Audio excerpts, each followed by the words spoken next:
റോഡിലെ കുഴികൾ അപകടക്കെണിയാകുന്നു. ദേശീയപാത 66-ലാണ് വലിയ കുഴികൾ രൂപപ്പെട്ടിട്ടുള്ളത്. മഴക്കാലമായതോടെ കുഴികൾ വലുതായി. ഇതോടൊപ്പം കുഴികളിൽ വെള്ളം കെട്ടിക്കിടന്ന് അപകട ഭീഷണിയും ഉയരുന്നു.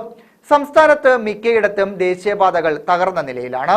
ദേശീയപാത 66-ലെ കുഴികളാണ് അപകടക്കെണിയാകുന്നത്. മഴക്കാലമായതോടെ കുഴികൾ വലുതായി. ഇതോടൊപ്പം കുഴികളിൽ വെള്ളം കെട്ടിക്കിടന്ന് അപകട ഭീഷണിയും ഉയരുന്നു. സംസ്ഥാനത്ത് മിക്കയിടത്തും ദേശീയപാതകൾ തകർന്ന നിലയിലാണ്. ദേശീയപാത വികസനവും നടന്നു വരികയാണ്. ദേശീയപാത വികസനം നടത്തുന്ന കമ്പനി വികസന പ്രവർത്തനങ്ങൾ നടക്കുന്നതുവരെയുള്ള അറ്റകുറ്റപ്പണികൾ നടത്തണമെന്ന നിലപാടാണ് സർക്കാരിനുള്ളത്. കായംകുളം മുതൽ കൊല്ലം കാവനാട് വരെയുള്ള റീച്ചിൽ അറ്റകുറ്റപ്പണികൾ നടത്താനുള്ള ചുമതല ഹൈദരാബാദ് കേന്ദ്രമാക്കിയുള്ള വിശ്വസമുദ്ര ഗ്രൂപ്പിനാണ്. എന്നാൽ അവർ അറ്റകുറ്റപ്പണി തയ്യാറായിട്ടില്ല. ദേശീയപാതയുടെ മിക്ക ഭാഗങ്ങളിലും വലിയ കുഴികൾ രൂപപ്പെട്ടിരിക്കുകയാണ്. ഇതാകട്ടെ അപകടങ്ങൾക്കും കാരണമാകുന്നു. ഇരുചക്ര വാഹന യാത്രികരാണ് പലപ്പോഴും അപകടത്തിൽപ്പെടുന്നത്. മഴക്കാലമായതോടെ അപകടങ്ങൾ വർദ്ധിക്കുകയും ചെയ്യുന്നു. റോഡിലെ കുഴികൾ നികത്താൻ ബന്ധപ്പെട്ടവർ തയ്യാറായില്ലെങ്കിൽ അപകടങ്ങൾ വലിയ തോതിൽ വർദ്ധിക്കാൻ കാരണമാകും. News bureau, Chavara.